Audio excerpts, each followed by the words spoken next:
Students, आज हम लोग डिस्कस करेंगे अबाउट हीलिंग। हीलिंग के बारे में हम लोग डिस्कस करेंगे। What is healing? हीलिंग क्या है? हीलिंग आफ्टर इंजरी, जैसे अगर कोई इंजरी होती है तो उसके पास बाद जो रिस्पॉन्स होता है बॉडी का, अटेम्प्ट टू रिस्टोर सेल को नॉर्मल स्ट्रक्चर एंड फंक्शन के लिए। जैसे अगर किसी को इंजरी हो गई या कट फट गया या मान लो सर्जिकल किसी तरह की इंटरवेंशन हुई या सर्जरी हुई, तो जब कट लगेगा या खुद की इंजरी कहीं हो जाती है तो हीलिंग प्रोसेस स्टार्ट होता है। So the process of the restoration of normal structure and function of the cell is called healing. So क्या बोल सकते हैं? response to injury in an attempt to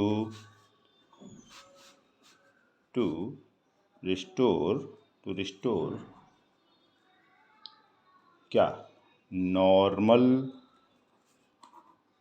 function and structure. So this is the healing. अगर वो जैसे कोई cell damage हो रहा है, सो हमारा फंक्शन और उसका स्ट्रक्चर फिर से रिमेन हम लोग रिस्टोर कर लें, तो दिस इज़ कॉल्ड हीलिंग। और अगर ये नहीं हो पाता है तो सेल डेथ की ओर चली जाती है। तो सेल डेथ अगर हो रही तब तो कोई वो नहीं है, लेकिन अगर डिस्ट्रक्शन हुआ और आपने रिस्टोर कर लिया, रिपेयर हो गया, तो वो हीलिंग प्रोसेस से होता है। तो हीलिंग प्रोसेस दो उसके वो हैं, वेज हैं, दो तरीके हैं। The two ways of the healing is, first is regeneration.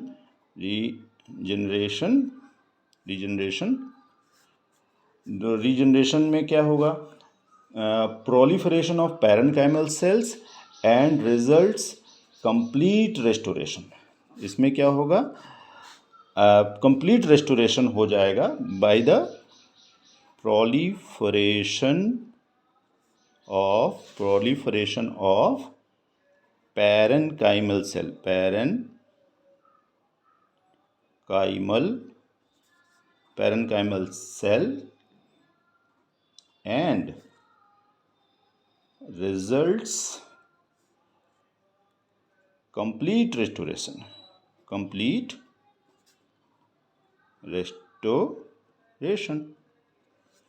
So regeneration का जो प्रोसेस है उसमें प्रोलिफरेशन होगा of the parenchymal cells and results complete restoration. वो कंप्लीट रेस्टोरेशन की ओर जाएगा।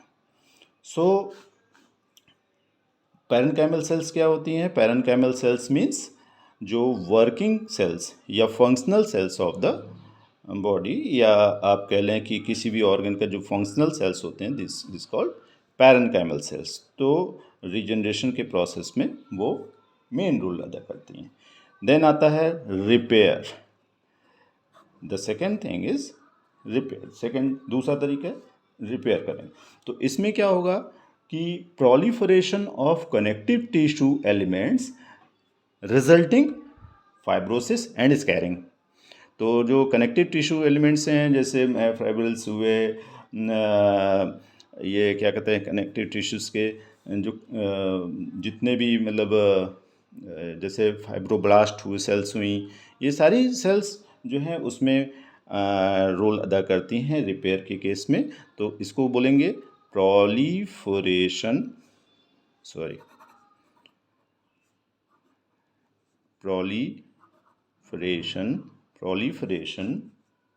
of connective tissue elements, connective tissue elements resulting fibrosis and scarring. Okay, scarring. So दो प्रोसेस होंगे हीलिंग के, उसमें बोले जाएंगे, एक रीजनरेशन प्रोसेस एंड दूसरा इज रिपेयर. मतलब दो वेज हैं, दो तरीके हैं जिससे होता है. सो फर्स्ट हम करेंगे regeneration. First is regeneration. So regeneration, जैसा कि आप जानते हैं, रीजनरेशन डिपेंड करता है कि हमारे सेल डिविजन्स कैसे हो रहे हैं, कहाँ हो रहे हैं, किन सेल्स में हो रहे हैं. तो बहुत 3 तरीके की सेल्स हमारे एम्ब्रियोनिक लाइफ से ही स्टार्ट हो जाती हैं, जो कि ये डिपेंड करेगा कि जो रिपेयर होना है वो कैसा होगा या उसका मतलब फेट क्या होगा. सो 3 तरीके की सेल हैं आपकी. First is labile sales.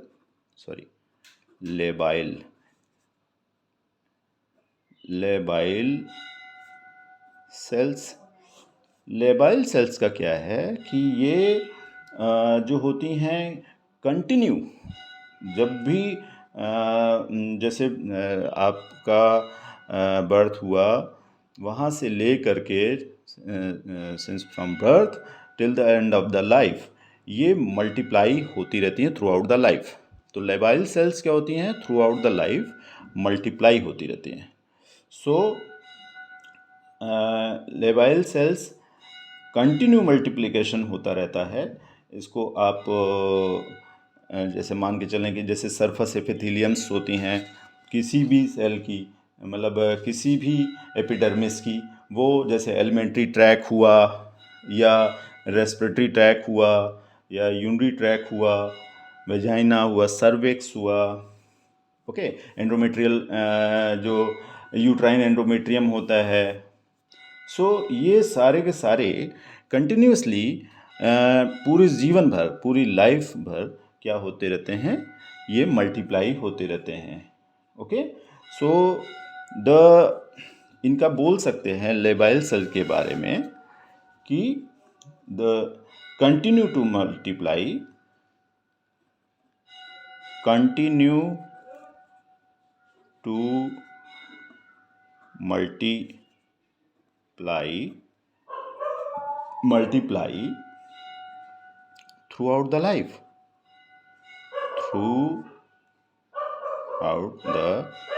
throughout the life. Under the normal physiological condition. Normal physiological condition में चलते रहते हैं. Under the normal physiological condition.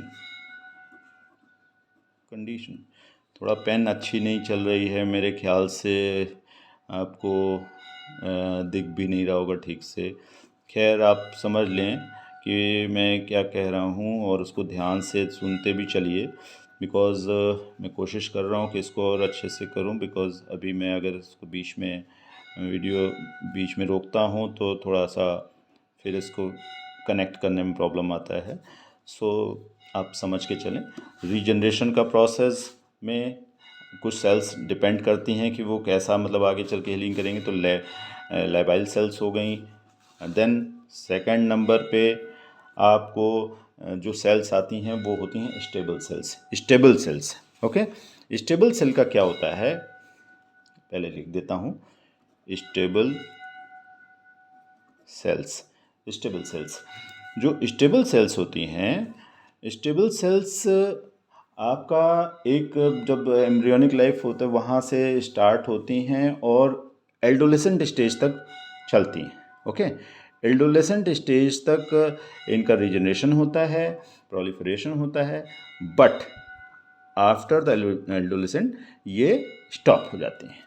तो फिर उसके बाद अगर प्रॉपर स्टिमुलाई मिलता है देन ये फिर से अपना वर्किंग स्टार्ट करती हैं, या प्रॉपर कुछ स्टिमुलाई की वजह से ये प्रॉपर अपना जो है वर्किंग करना स्टार्ट करती हैं। सो इनको हम लोग बोलेंगे कि स्टेबल सेल्स। लाइबल सेल्स क्या थी, वो तो शुरू हो गई अपना प्रोलिफरेशन एंड कंटिन्यूसली लाइफ भर वो चलती हैं throughout the life, but stable cell adolescent तक चलेगा और उसके बाद जो है ये अपनी रिजनरेशन की कैपेबिलिटी या जिसको बोलेंगे कि फिर से रिजनरेट होने का वो जो उनके पास वो है, मतलब क्या कहते हैं कि क्षमता, वो लूज़ कर जाएंगी।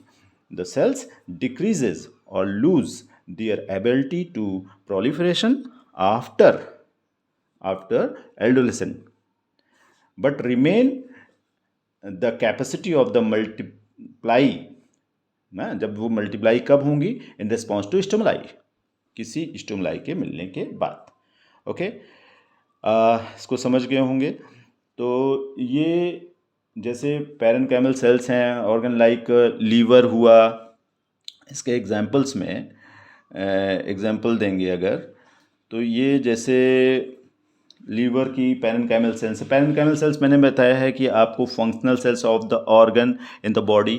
सो जो भी फंक्शनल सेल्स हैं वो जो है एक समय के बाद, या मेसेनकाइमल सेल्स हैं। मेसेनकाइमल सेल्स कहते हैं मल्टीपोटेंट स्ट्रोमल सेल्स होती हैं, जो कि वो भी ऐसे ही होता है उनके साथ भी। तो इनके कुछ जैसे एग्जांपल्स हैं, जैसे लीवर सेल्स हुई, ओके, लीवर सेल्स हैं, पैनक्रियाज हुआ, पैनक्रियाज की सेल्स हुई, किडनी हुआ, किडनी की सेल्स हुई, किडनीज, एड्रिनल ग्लैंड वगैरह या थायराइड ग्लैंड। हाँ, ये प्रॉपर स्टिमुलेशन के बाद ही जो है थोड़ा सा जनरेट होती हैं, adrenal and thyroid, these are the parenchymal cells of the body. And इसी तरह से मेसेनकाइमल भी होते हैं,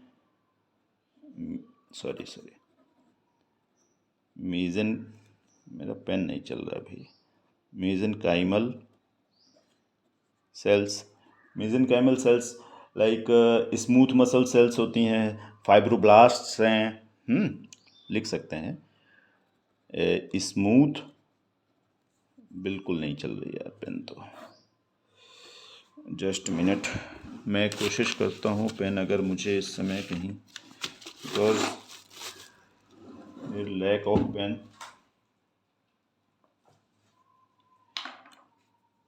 रेड पेन से मैं करता हूँ, रेड से आपको लिख के दिखाता हूँ। स्मूथ मसल्स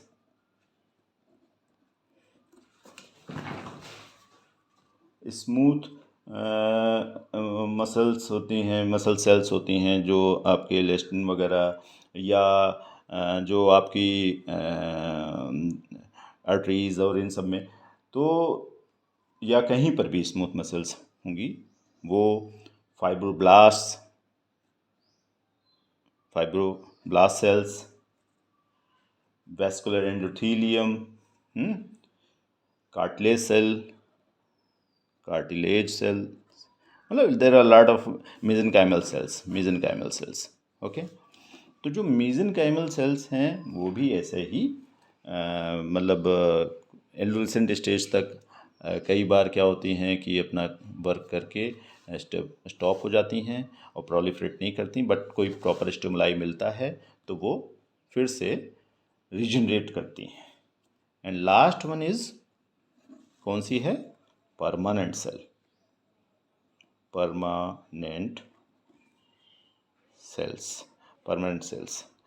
तो परमानेंट सेल्स क्या होती हैं, जैसे कि मान लीजिए कि अगर आपका बर्थ हुआ और एम्ब्रियोजेनेसिस के बाद चीज़ें बनी, ऑर्गन्स स्टार्ट हुए बनना, बन के तैयार हो चुके हैं, फिर आप जैसे जैसे लेबाइल सेल्स होती हैं जो कि प्रोलिफरेट करती रहती हैं throughout the life, but stable cells क्या होती हैं कि एडोलेसेंट स्टेज तक आते आते वो स्टॉप हो जाती हैं, अपना एबिलिटी लूज़ कर जाती हैं प्रोलिफरेट करने की। बट जो परमानेंट सेल्स होती हैं वो इनका जो एबिलिटी है प्रोलिफरेट करने की, उसी के बाद जैसे ही आपका बर्थ हुआ उसी के बाद इनकी एबिलिटी लूज़ हो जाती है टू प्रोलिफरेट। ओके, तो ये बोल सकते हैं the cells lose their ability to proliferate around the time of birth. उसी समय इनकी जो है एबिलिटी लूज हो जाती है। तो these cells lose their ability lose their ability to proliferate around the time of birth,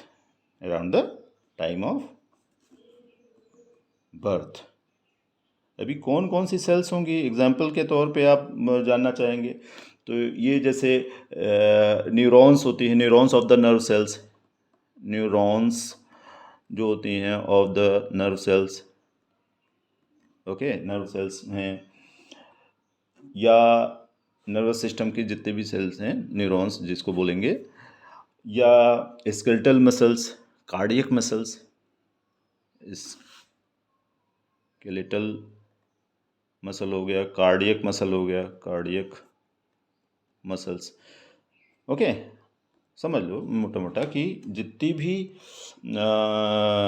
permanent cell हैं वो एक बार अगर वो बन गई तो वो अपनी एबिलिटी प्रोलिफरेट करने की लाइफ लॉन्ग वो खो देती हैं और वो फिर से जनरेट नहीं हो पाती, और फिर से अगर वो डैमेज हो गई तो फिर उसके बाद उनका रीजनरेशन बड़ा ही मुश्किल होता है। लाइक अगर आपने कभी देखा होगा पोलियो के केस में कि उसकी जो नर्व है वो डैमेज हुई या वायरस के थ्रू वो जो है पूरी तरीके से जिसको कहेंगे कि डैमेज हो गई है, सूख गई, ड्राई अप हो गई, तो वो फिर अपना फंक्शन लूज़ कर देती है।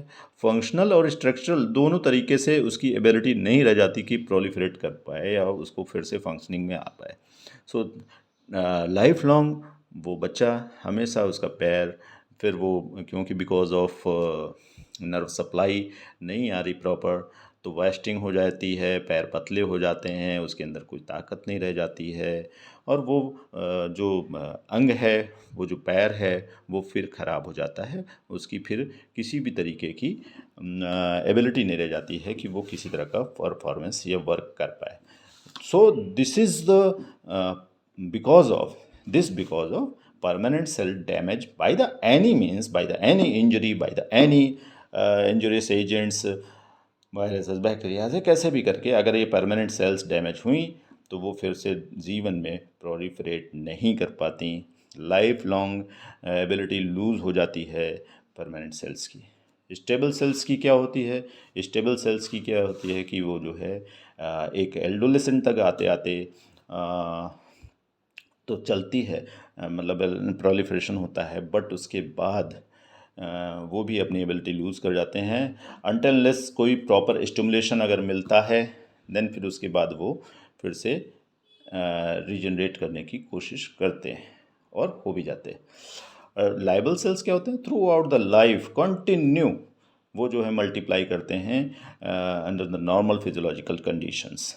ओके, सो अभी थोड़ा सा मेरा आज पेन ठीक नहीं चल रहा है और मैं सोचता हूँ कुछ मैं जैसे कि सोचता हूँ कोई बोर्ड हो जाए या किसी तरह का मार्कर वगैरह या बोल्ड कुछ ऐसा हो जाए जिससे मैं आपको अच्छे से समझा पाऊँ। सो टुडे मैं आपको सिर्फ अभी स्टार्ट किया हूँ हीलिंग, मैं कल फिर से आपको पूरा फुल वीडियो इस पे बना के डालूँगा। ओके, सो आज के लिए सिर्फ इतना ही। मैं नेक्स्ट वीडियो में जब करूँगा तो आपके इसके पूरे मैकेनिज़्म और इसकी प्रोसेस और कैसे हीलिंग होता है वो मैं पूरा बताऊँ। Okay, thank you.